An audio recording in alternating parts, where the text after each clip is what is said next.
নমস্কার দর্শক, সংবাদ আবির্ভাবের গুরুত্বপূর্ণ সংবাদে আপনাদের সকলকে স্বাগত। আমরা প্রত্যেক দিনের মতন আজকে একটি বিশেষ এবং গুরুত্বপূর্ণ সংবাদ আপনাদের সামনে তুলে ধরব। দর্শক, লোকসভা নির্বাচনের পর থেকে এই রাজ্যে বঙ্গ বিজেপি একেবারে যেন ঘুমিয়ে পড়েছিলেন, চুপচাপ হয়ে গেছিলেন, যেন তারা একেবারে অনেক কিছু হারিয়ে ফেলেছেন। এই রকম একটা পরিস্থিতি কিন্তু বঙ্গ বিজেপিতে তৈরি হয়েছিল। এখনো পর্যন্ত সেই পরিস্থিতি আছে, তবে সেই পরিস্থিতি কাটিয়ে ওঠার জন্য শুভেন্দু অধিকারীর নেতৃত্বে আজকে রাজভবনের গেটে একেবারে আক্রমণাত্মকভাবে কিন্তু সভা করলেন, যে সভা করার অনুমতি দিয়েছিল কলকাতা হাইকোর্ট। রাজভবনের গেটের সামনে আপনারা জানেন যে খোকাবাবু বেশ কয়েকদিন ধরে সেখানে পথসভা করেছিলেন এবং সেই পথসভাকে কেন্দ্র করে নানান রকমের সমালোচনা তৈরি হয়েছিল। খোকাবাবুকে যদি করতে দেওয়া যায়, তাহলে শুভেন্দু অধিকারীকে কেন করতে দেওয়া হবে না? এই ধরনের নানান রকমের বিতর্কিত প্রশ্নের মধ্য দিয়ে কলকাতা হাইকোর্ট মাত্র কয়েক ঘন্টার জন্য সেখানে অনুমতি দিয়েছিলেন এবং সেই জায়গায় রাজভবনের গেটের সামনে দাঁড়িয়ে আজকে কিন্তু শুভেন্দু অধিকারী থেকে শুরু করে কৌস্তব বাগচি থেকে শুরু করে অর্জুন সিং একেবারে তেতে ফুড়ে কিন্তু বক্তব্য রেখেছেন মঞ্চে দাঁড়িয়ে। দর্শক, আমরা এই জিনিসটাই দেখতে চাইছিলাম, কলকাতার বুকে এবং পশ্চিমবঙ্গের বুকে বিজেপিকে কিভাবে উঠে আসতে হবে, বিজেপিকে এগিয়ে আসতে হবে, বিরোধিতা করতে হবে একেবারে মাটি কামড়ে। এই কথাই কিন্তু আজকে অর্জুন সিং বলেছেন। অর্জুন সিং বলছেন যে বাংলার প্রতিটা ঘর থেকে একজন করে পুরুষ বিজেপিতে যোগদান করুন। এই যে বক্তব্য, এই বক্তব্যের কিন্তু একটা বড় সারমর্ম আছে। কারণ পশ্চিমবঙ্গে যেভাবে রাজনীতিকে একেবারে ধ্বংস করে দেওয়া হচ্ছে, রাজনীতিতে আসতে চাইছে না সাধারণ মানুষ, কারণ ঘৃণার চোখে দেখে রাজনীতি এবং তার ফাঁক ফোকর গলে একেবারে মমতা ব্যানার্জি একের পর এক আসন জয়লাভ করছে। আপনারা জানেন যে সম্প্রতি বাই ইলেকশনে 4টেতে 4টে সিটই পেয়েছেন, যেখানে 3টে সিট বিজেপির ছিল। 3টে বিজেপির জেতা সিট, সেই সিটও কিন্তু তৃণমূল কংগ্রেস দখল করে নিয়েছে। 4টে ভোট হয়েছে, 4টে আসনে 4টেতেই জয়লাভ। কিন্তু এর পেছনের কারণ কি? এর পেছনের কারণ হচ্ছে র্যাগিং, এর পেছনের কারণ হচ্ছে ভোট লুট, এর পেছনে কারণ হচ্ছে ছাপ্পা ভোট। এটা কিন্তু একদম পরিষ্কার। কারণ এত ভোট পড়েছে, পার্সেন্টেজের হিসেব বলে বোঝানো যাবে না সাধারণ মানুষকে। নিজের কাছেও নিজের লজ্জা লাগবে যে এত ভোট কি করে পায়। সত্যি তাই, এই ধরনের ঘটনায় কিন্তু 4 কেন্দ্রে যেখানে যেখানে ভোট হয়েছে, প্রতিটা কেন্দ্রে কিন্তু ঘটেছে। আমরা লোকসভাতেও তাই দেখেছি। খোকাবাবু একেবারে 10 লক্ষ ভোটে জিতে গেলেন, যেখানে টোটাল হচ্ছে 15 লক্ষ ভোটার, তার মধ্যে 75% ভোট পড়েছে। 15 লক্ষের মধ্যে যদি 75% ভোট পড়ে, তাহলে কত পার্সেন্টেজ ভোট হয়? তার মধ্যে 10 লক্ষ ভোটে জিতে গেলেন খোকাবাবু। সেই ভোট নিয়েও কিন্তু শুভেন্দু অধিকারীরা রীতিমতো মামলা করার কথা ভাবছেন এবং মামলা করছেন কলকাতা হাইকোর্টে। কিন্তু দর্শক, আজ যাই হোক, এই মামলা কতদিনে হবে বা কোথায় গিয়ে শেষ হবে, আদৌ মামলার কোনো কিনারা কিছু হবে কিনা, সেটা কিন্তু পরিষ্কার এই মুহূর্তে বলা সম্ভব নয়। কারণ গত পঞ্চায়েত ইলেকশনের 50,000 রিপোলিং চেয়ে যে কলকাতা হাইকোর্টে যে মামলা হয়েছিল, সেই মামলার কোনো কিনারা এখনো পর্যন্ত হয়নি, কোনো কিছুই হয়নি। সুতরাং কলকাতা হাইকোর্ট বলুন, সুপ্রিম কোর্ট বলুন, যেখানেই বলুন, মামলার আশায় যদি মানুষ বসে থাকে, তাহলে কিন্তু হবে না। তাই বঙ্গে বিজেপি কিন্তু একেবারে উঠে পড়ে লেগেছে শুভেন্দু অধিকারীর নেতৃত্বে।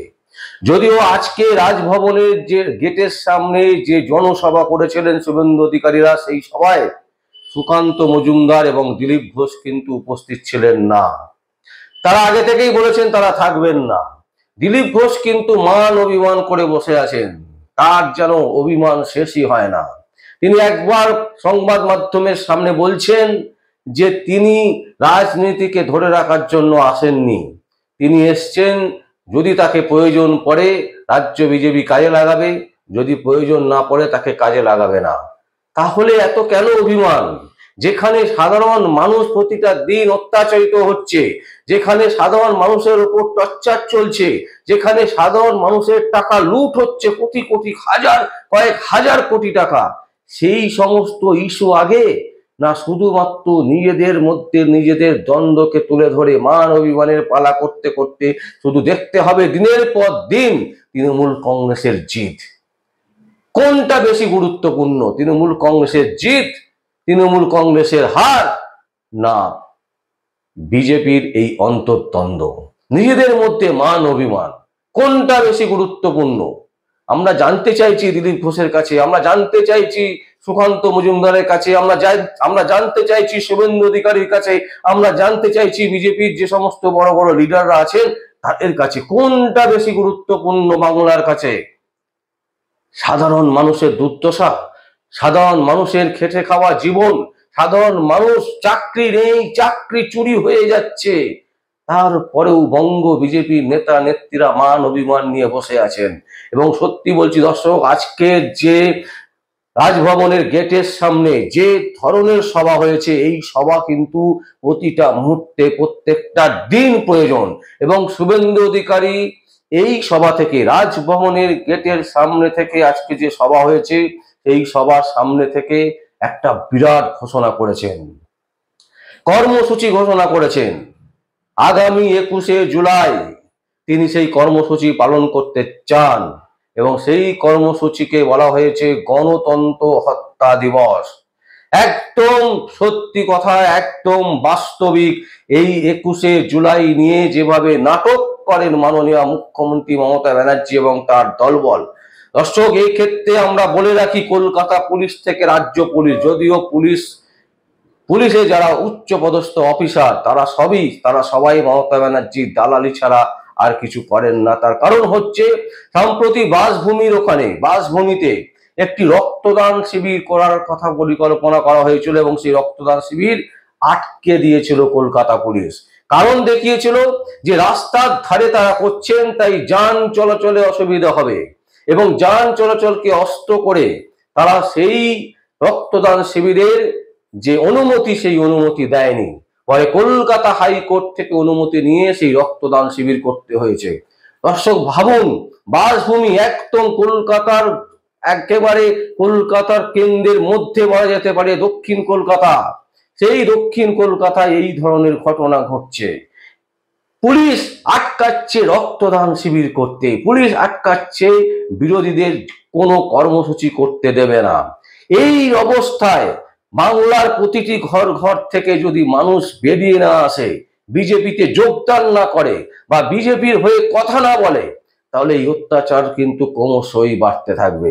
হয়তো দেখা যাবে আপনার বাড়ির কোনো মেয়ের বিয়ের জন্য যখন আপনি রাস্তায় কোনো প্যান্ডেল করবেন, সেই প্যান্ডেল করতে 20 লক্ষ টাকা ডোনেশন চাওয়া হবে বা 20 লক্ষ টাকা বলা হবে যেখানে রাখা হোক, মানে আপনাকে করতে দেবে না। আপনি তৃণমূল করেন না, সুতরাং আপনি আপনার যে গরিবী অবস্থা, মানে আপনি একটা বাড়ি ভাড়া করতে পারছেন না, একটা বড় করে অনুষ্ঠান করতে পারছেন না, আপনি চাইছেন রাস্তার ধারে কোনো ক্লাবের সামনে একটা ছোট প্যান্ডেল করে আপনার মেয়ের এই শুভ কাজটা সম্পূর্ণ করবেন, কিন্তু সেই কাজটা করতে দেবে না।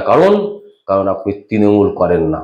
বাধা সৃষ্টি হবে, আপনাকে অনুমতি নিতে গেলে কলকাতা হাইকোর্টের দ্বারস্থ হতে হবে। এই পরিস্থিতি কিন্তু দাঁড়িয়েছে। মানে আপনি টাকা দিন, আপনি কাজ পেয়ে যাবেন, আপনি টাকা দিতে পারবেন না, আপনি কোনো কিছু করতে পারবেন না।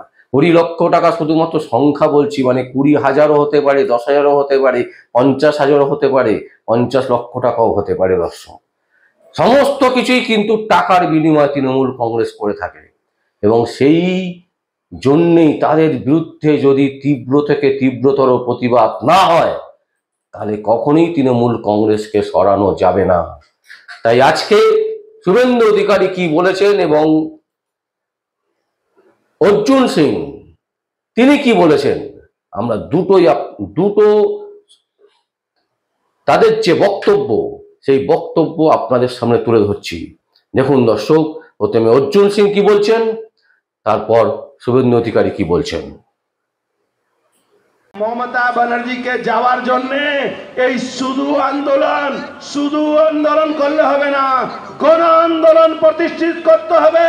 যে গণ আন্দোলন নন্দীগ্রামের সময় শুভেন্দু অধিকারী প্রতিষ্ঠিত করেছিলেন, তাকে সামনে রেখে গণ আন্দোলন করতে হবে।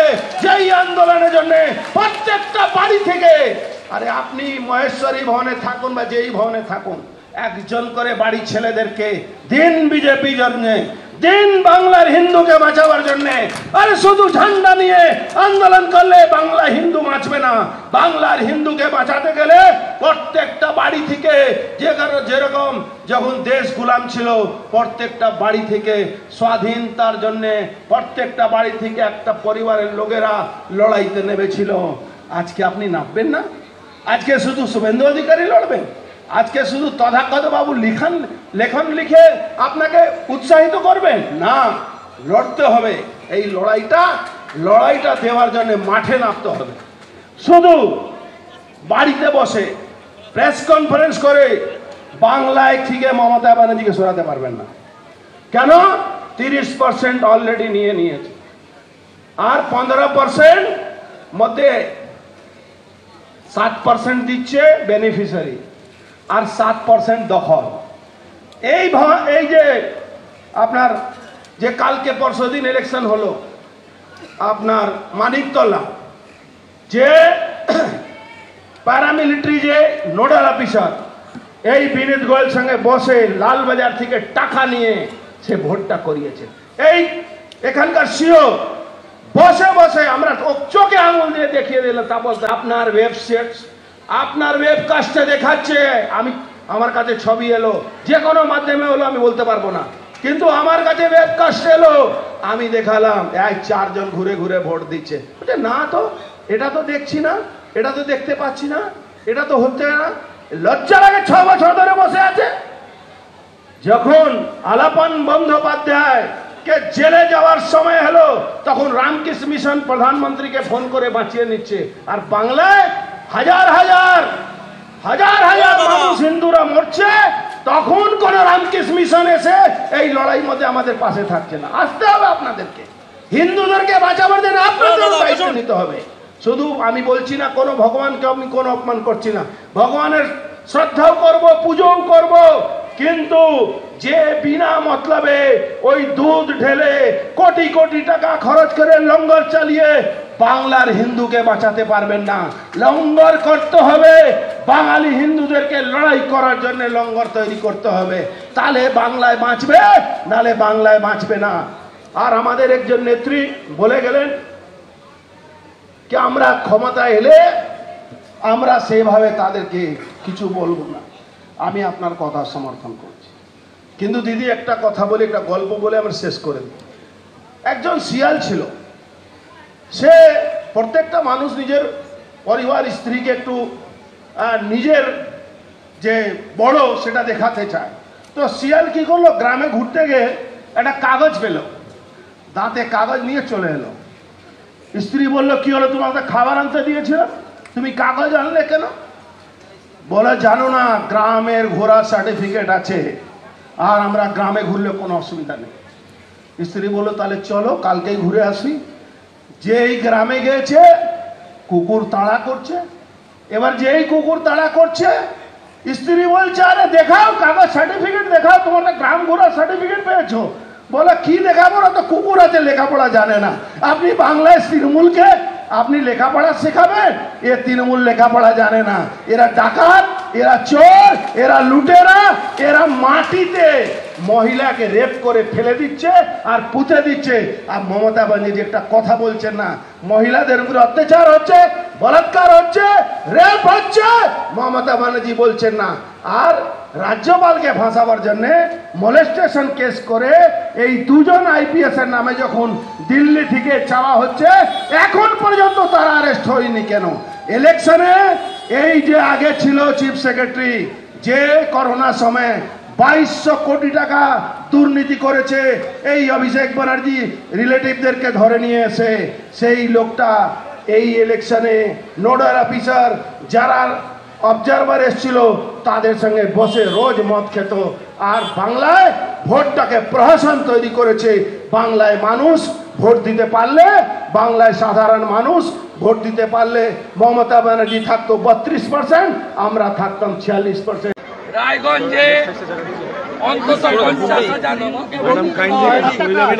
রানাঘাটে মিনিমাম 70,000 হিন্দুকে ভোট দিতে দেওয়া হয়নি, বাগদাতে 10,000 হিন্দুকে ভোট দিতে দেওয়া হয়নি, মানিকতলাতে 8টা ওয়ার্ডেই লুট হয়েছে।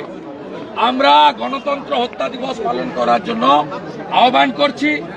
রাজ্যের সর্বত্র বেলা 1টার সময় মমতা ব্যানার্জির আর সমস্ত ইসলাম ধর্মের বাইরে যারা আছেন তারা খারাপ, তারা দুর্ভাগ্যবান, তাদের সমস্ত সবাইকে ইসলামে আনতে হবে। এই ফিরহাদ হাকিমের জঘন্য কথার প্রতিবাদে গোটা রাজ্য জুড়ে গণতন্ত্র হত্যা দিবস সাধারণ জনগণ পালন করুন। As a leader of opposition representing 2,33,27,000 voters, আমি আপিল করছি আপনারা নামুন। আমি 100 জন রানাঘাট দক্ষিণ, রায়গঞ্জ এবং মানিকতলায় যাদের আঙুলে কালি পড়েনি এবং আই কার্ড নিয়ে আমি খুব তাড়াতাড়ি রাজভবনের গেটে আসছি, আপনাদের সামনে তাদেরকে হাজির করাবো। 100 জন সিম্বলিক। সেকেন্ড, এত দাম খাবো কি, মমতা যাবে কি, এই স্লোগানকে সামনে রেখে 18 তারিখে আমি আমার নির্বাচন কেন্দ্রে মাস মুভমেন্টের ডাক দিয়েছি।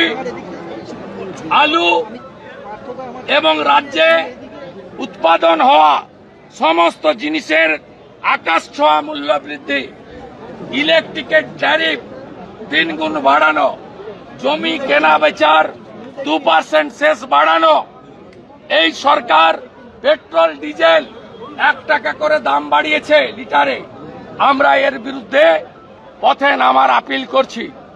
আগামী 19 তারিখ থেকে এই উপনির্বাচনে যারা ভোট দিতে পারেননি, যারা আক্রান্ত হয়েছেন, তাদের বাড়ি বাড়ি বিরোধী দলনেতা এবং বিজেপির এমএলএরা তাদের বাড়ি বাড়ি পরিদর্শন করবে। 21 তারিখ গণতন্ত্র হত্যা দিবস হবে। 22 তারিখে সিএসসি ঘেরাও করব। আমি কলকাতার সব গ্রাহকদেরকে আমার সাথে থাকার জন্য আবেদন করব বেলা 2টোর সময়। সেফ ডেমোক্রেসি, সেফ ডেমোক্রেসি পথই পথ দেখাবে। মমতা ব্যানার্জির মতো ভাঙচুর হরতালের বিরোধী, ভাঙচুর হরতাল হবে না, বন্ধ এবং হরতাল ভাঙচুর নয়, কিন্তু রাস্তায় নেমে প্রতিবাদ হবে। এবং আমি আমার দলের সঙ্গেও কথা বলবো যাতে এগুলো হওয়ার পরে খুব তাড়াতাড়ি নবান্নতে আবার নবান্ন অভিযানের প্রয়োজন আছে বলে মনে করি। 17 তারিখে দলের মিটিংয়ে আমি এটা দলের কাছে প্রস্তাব দেব।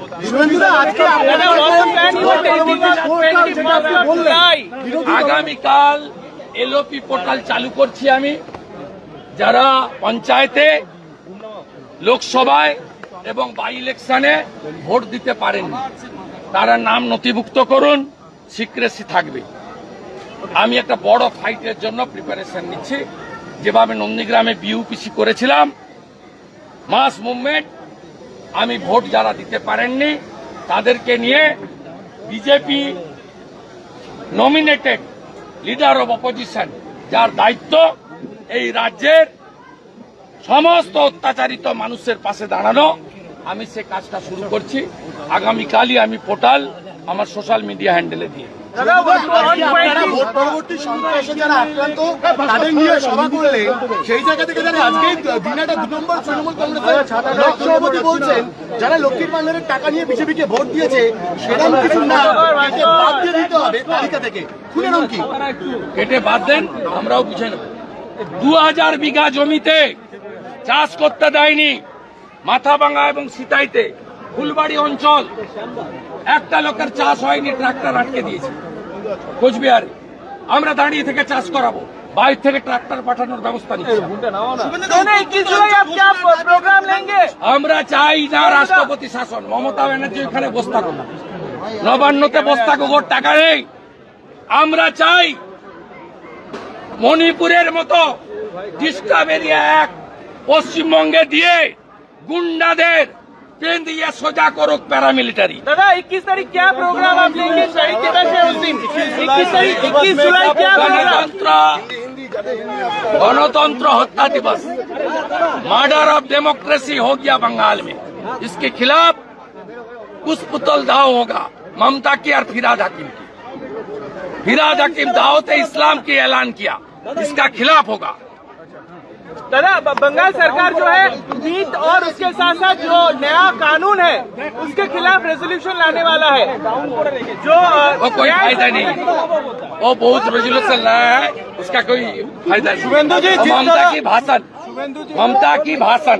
शुभेंदु जी, जिस तरह बीजेपी कर्मियों को पूरे बंगाल में पीटा जा रहा है और आज डेमोन्स्ट्रेशन भी हुआ, आने वाले कल के लिए क्या कहना चाहेंगे? राज्य सरकार को क्या होशियारी? Mass movement, we will start mass movement as well as to save our constitution and save democracy in Bengal. Sir special act की इम्प्लीमेंटेशन की भी आपने बात की है, स्पेशल एक्ट की इम्प्लीमेंटेशन की भी आप बात की। Discovery Act should be implemented, enforced in Bengal. We don't need 356. We are not hurry for power. हम लोग पावर के लिए हरी नहीं है, हम लोग बंगाल का जनता को सुरक्षा देने के लिए हम लोग चिंतित हैं। দর্শক, আপনারা দেখলেন, এবং এইভাবে যদি আন্দোলন তীব্র থেকে তীব্রতর না হয় তাহলে কিন্তু 2026-এর বিধানসভায় যতগুলো আসন বিজেপির ছিল ততগুলো আসন কিন্তু বিজেপি ধরে রাখতে পারবে না। অনেকে বলছেন, বিজেপির অন্দরে অনেকেই বলছেন যে তৃণমূল থেকে আসা যারা নেতা নেত্রীরা আছেন তাদেরকে বঙ্গ বিজেপি বেশি প্রাধান্য দিয়ে দিয়েছিল এবং সেটাকে কমাতে চাইছেন, সেটাকে কাট করতে চাইছেন। তবে দর্শক, আমরাও যেটা মনে করছি, শুভেন্দু অধিকারী কিন্তু আর যাই হোক একনিষ্ঠভাবে কিন্তু তিনি বিজেপির হয়ে পরিশ্রম করছেন, বিজেপির হয়ে খাটছেন। তার স্বার্থ আছে, প্রতিটা মানুষের স্বার্থ আছে। দিলীপ ঘোষের স্বার্থ নেই, সুকান্ত মজুমদারের স্বার্থ নেই, প্রত্যেকটা বিজেপির নেতা নেত্রী তাদের স্বার্থ নেই, অবশ্যই স্বার্থ আছে। কিন্তু শুভেন্দু অধিকারী কিন্তু একেবারে ব্যাট চালিয়ে খেলার চেষ্টা করছেন। তিনি চাইছেন যেন তেন প্রকারণ মমতা ব্যানার্জিকে রাজ্যের গদি থেকে সরাতে হবে। যে দুর্নীতির পাহাড় পশ্চিমবঙ্গে জমে আছে, সেই দুর্নীতির পাহাড়কে ভাঙতে গেলে বঙ্গ বিজেপিকে একত্রিত হয়ে লড়াই করতে হবে। এবং আজকে শুভেন্দু অধিকারী সহ যারা সেখানে ছিলেন, কৌস্তব বাগচি থেকে শুরু করে অর্জুন সিং, প্রত্যেকের যে ভাষণ এবং ভাষণের যে তীব্রতা, সেটা কিন্তু সত্যিই আমাদেরকে অন্তত নাড়া দিয়েছে। এবং আমরা মনে করি এই ধরনের সভা, এই ধরনের প্রতিবাদ রাস্তায় রাস্তায় প্রতিটা দিন হওয়া উচিত। তবেই কিন্তু 2026 বঙ্গ বিজেপির একটা ভালো কিছু আশা করা যেতে পারে। সেখানে সভাপতি কে হলো বা সম্পাদক কে হলো তাতে কিচ্ছু যায় আসে না, শুধু প্রতিবাদ করতে হবে। মাটিতে দাঁত চেপে মমতা ব্যানার্জির এগেনস্টে প্রতিটা দিন প্রতিটা মুহূর্তে প্রতিবাদ করতে হবে।